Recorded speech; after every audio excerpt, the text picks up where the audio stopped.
At what point do we stop marching and waiting on Jesus to take the wheel and start defending ourselves like the Constitution says that we can? Willie D. Live. The key to that is our rappers. It's not the pastors.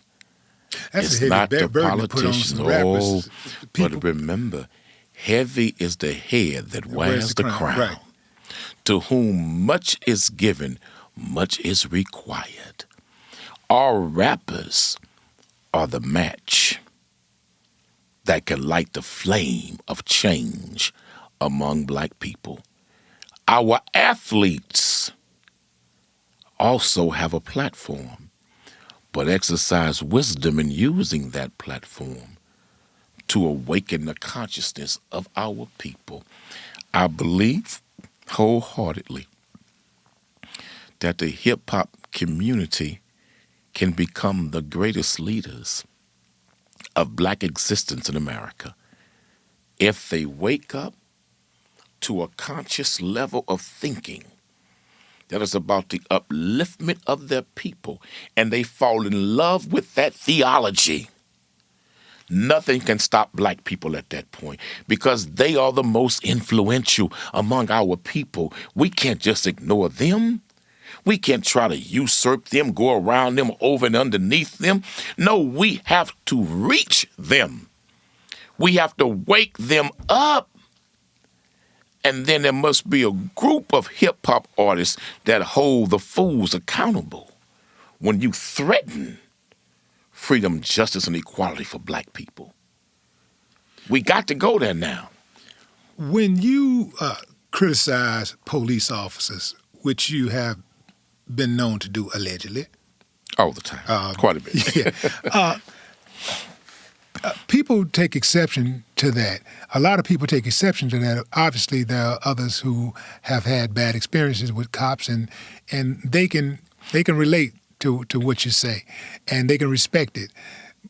How do you get people who don't respect it to see things your way when you say, I'm criticizing cops, I'm going to hold them accountable, but at the same time, I do respect, and I respect the job. I support police officers, but I'm holding these devils accountable. I am pro-honest,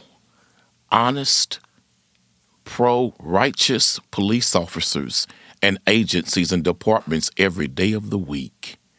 But what we must have are police officers who will pull down the blue wall of silence.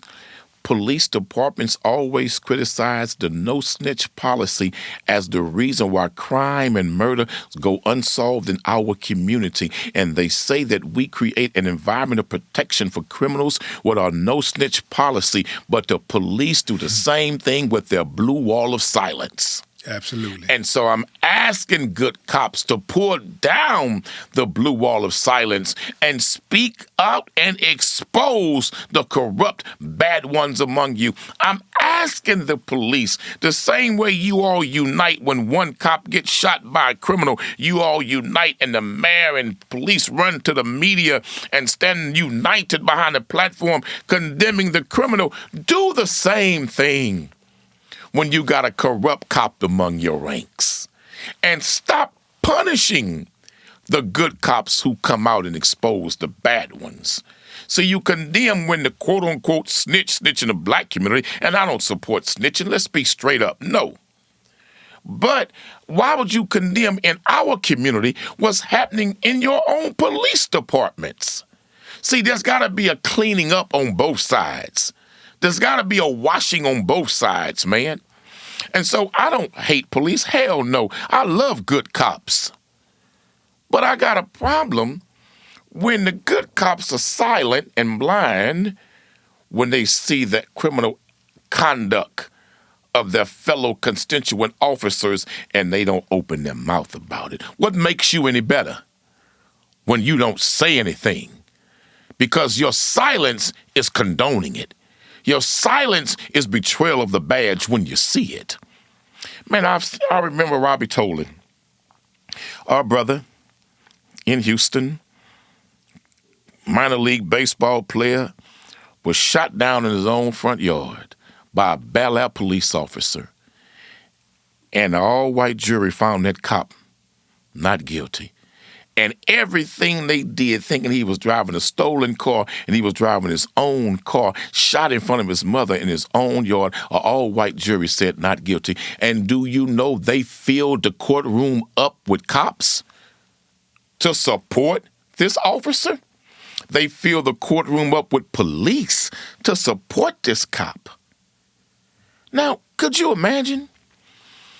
Some brother kill a cop, and we fill the courtroom up with respectable black people supporting him?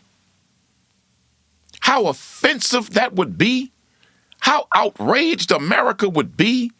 Well, how do you think black folk feel when you put cops on trial for killing black folk in cold blood and you see a courtroom full of police officers in uniform supporting their comrade?